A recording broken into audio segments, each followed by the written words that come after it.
2024 లేదా 25లో డిగ్రీ లేదా బీటెక్ చదివారా? సాఫ్ట్‌వేర్ జాబ్ కోసం ఎదురు చూస్తున్నారా? అయితే కోడ్ జ్ఞాన్ 100 డేస్ కోర్సులో చేరండి, జాబ్ సాధించండి.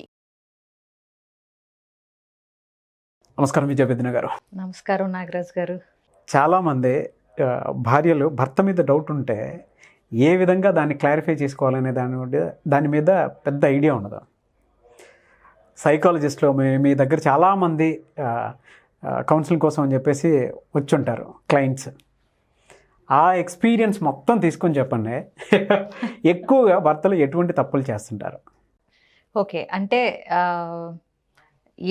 ఏది చేస్తుంటే మనం భర్త మన చేతుల్లోంచి జారిపోతున్నాడు అని అనుకోవచ్చు ఒక భార్య అని అడుగుతున్నారు మీరు, అంతే కదా? అవును. మనోడు తప్పు చేస్తున్నాడు కానీ దాన్ని ఎలా ఏ విధంగా పసిగట్టాలి అనేటువంటి అనుమానం వచ్చినప్పుడు కొన్ని సిగ్నల్స్ ఉంటాయండి, సైన్స్ ఉంటాయి ఇది కనుక్కోటానికి. ఒకటి, సెల్ ఫోన్ ఎక్కువగా మాట్లాడుతూ ఉంటారు, ఆడ్ టైమింగ్స్లో మాట్లాడుతూ ఉంటారు.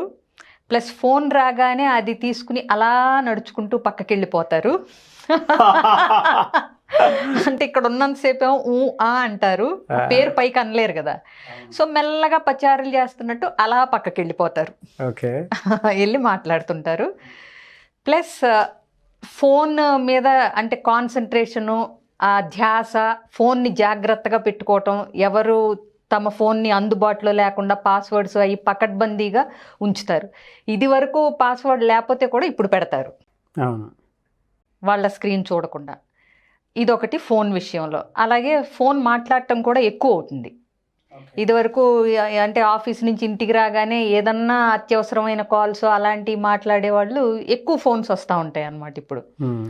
అట్లాగే ఇంటికి వచ్చిన తర్వాత మళ్ళీ బయటికి వెళ్ళటం, అంటే ఆఫీస్ నుంచి ఇంటికి వచ్చేసిన తర్వాత, ఇదివరకు ఎప్పుడు బయట ప్రోగ్రామ్స్ పెద్ద ఉండని ఒక భర్తకి ఆఫీస్ తర్వాత వ్యాపకాలు ఎక్కువ అవుతాయి.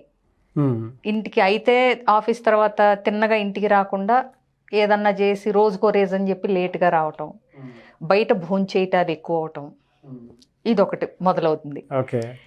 అలాగే ఇంకొకటి, కొంతమంది ఏంటంటే అతి తెలివి గలాళ్ళు ఉంటారు.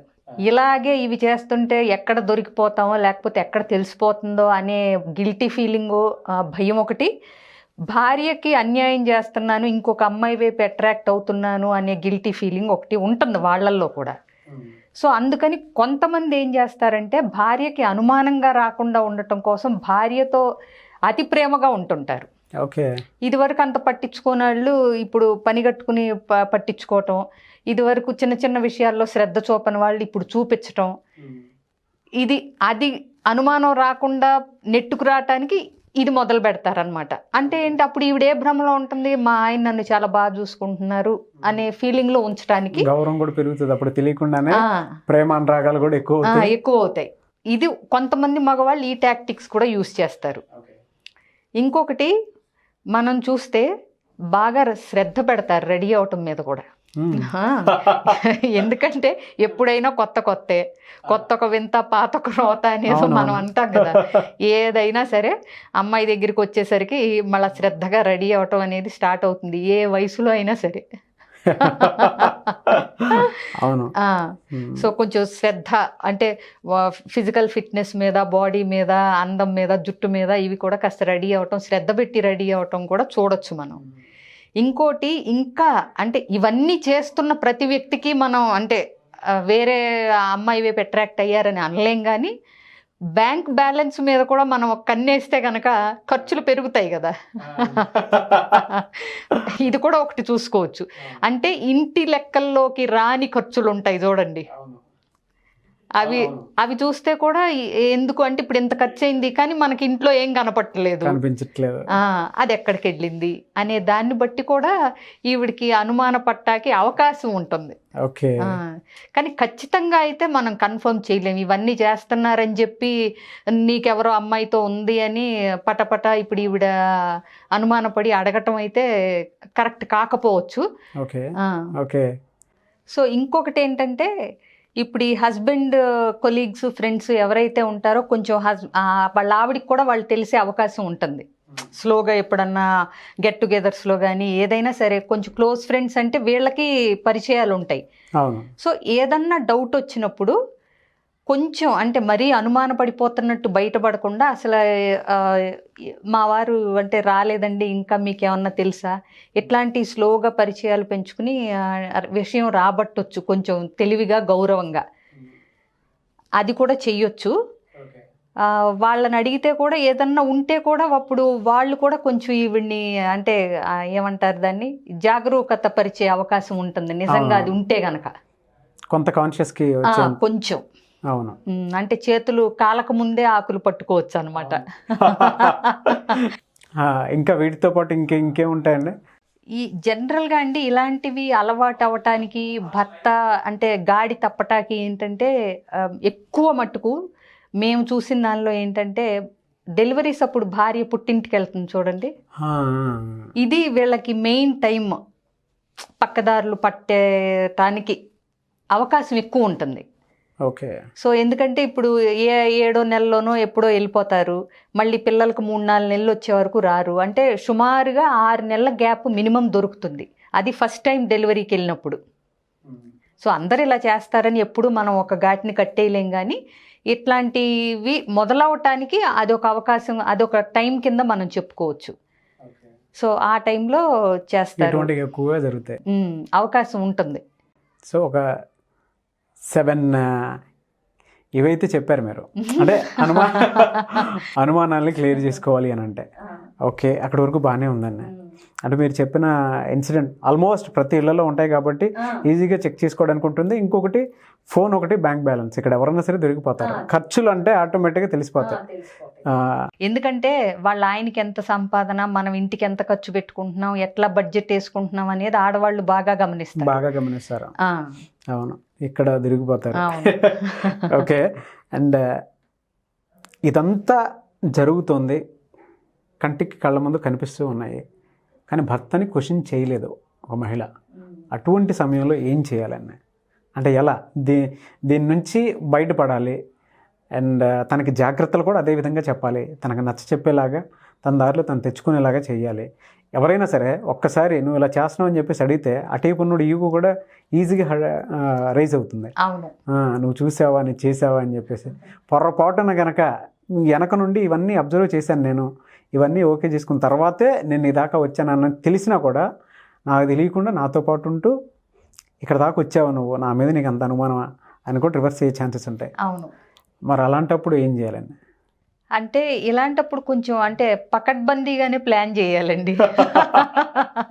అంటే ఊరికే ఏదో ఆవేశపడిపోయి 4 మాటలని మళ్ళీ అతను ఇదిగోండి ఇలాగే రివర్స్లో వచ్చేసి అదొక అంటే ఈవిడికి హ్యాండిల్ చేయటం తెలియలేదనుకోండి, అతను పూర్తిగా రివర్స్ అయిపోయే ప్రమాదం ఉంటుంది.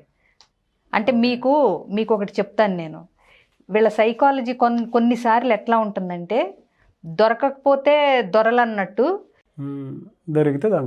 దొరికితే దొంగతనం బయటపడిపోయినాక వాళ్ళు ఇంకా ఒక్కొక్కసారి దాన్ని అవును నాకు ఇష్టం అమ్మాయి అంటే ఇప్పుడు ఏం చేస్తావు అయితే అనే కాడికి వచ్చేస్తారు. అప్పుడు మరీ మొదటికే మోసం వస్తుంది. అంతే కదండి. ఇప్పుడు అంత తెగించి చెప్పేసినప్పుడు సో అంటే ఏంటంటే రెడ్ హ్యాండెడ్గా నువ్వు నాకు దొరికిపోయావు, నేను ఇవన్నీ కనుక్కున్నాను అన్నప్పుడు అతని ఈగో చాలా హర్ట్ అవుతుంది. సో ఇంకొకటి, అప్పటిదాకా దాయాల్సిన అవసరం ఉంది, ఇప్పుడు వన్స్ ఆవిడికి తెలిసిపోయినాక ఇంకా దాయాల్సిన అవసరం లేదని కూడా అనుకుంటాడు కొంతమంది. సో రకరకాలు ఉంటారండి, ఒక్క రకంగా ఉండరు, ఒక తెప్పలు కాదు. ఇవైతే కామన్ క్యారెక్టరిస్టిక్స్ అంటారు. క్యారెక్టరిస్టిక్స్ ఏది నలుగురికి తెలిసేది.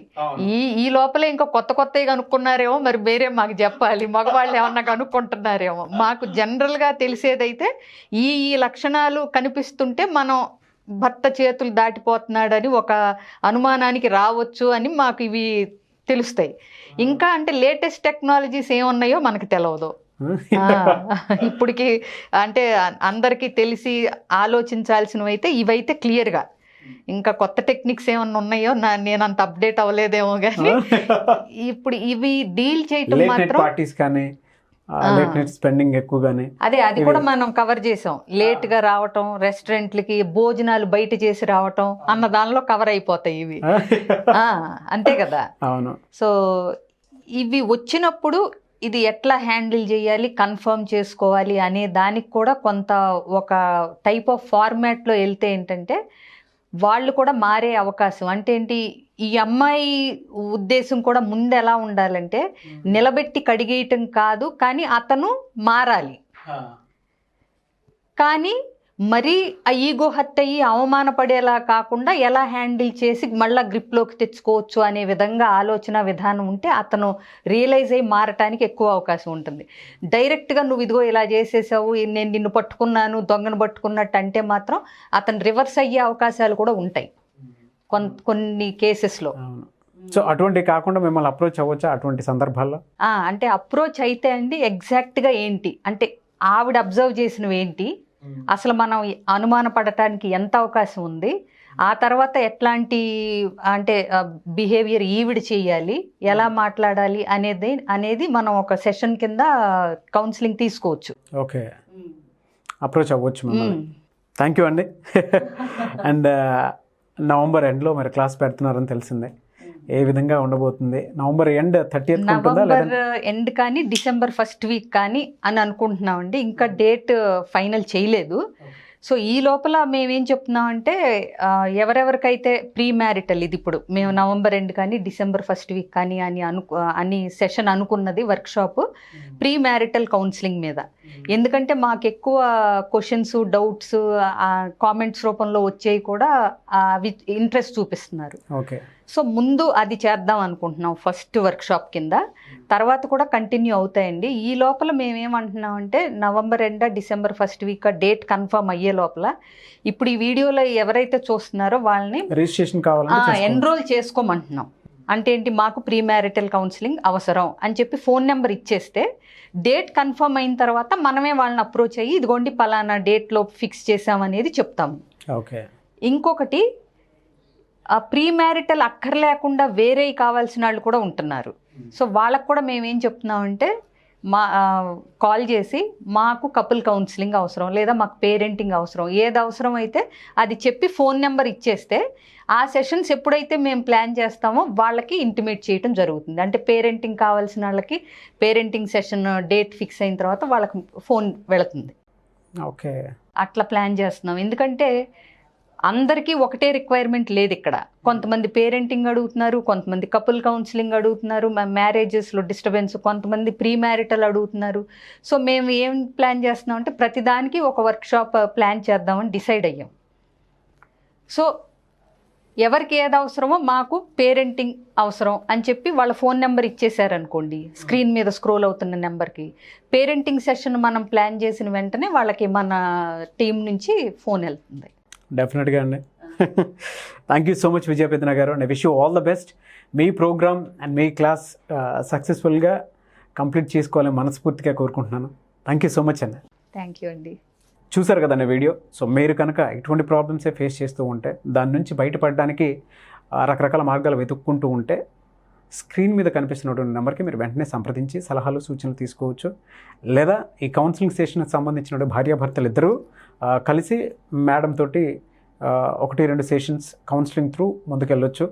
అండ్ పర్టికులర్గా సో ఫ్యామిలీకి సంబంధించినటువంటి ఇన్సిడెంట్స్ ఏది ఉన్నా సరే వాటి నుంచి దాన్ని ఓవర్కమ్ చేసుకొని బయటపడలేకపోతున్నారా, అటువంటి వాళ్ళు మాత్రం ఖచ్చితంగా త్రూ కౌన్సిలింగ్ అపాయింట్మెంట్ తీసుకొని మీరు విజయపేదన గారితో మాట్లాడవచ్చు.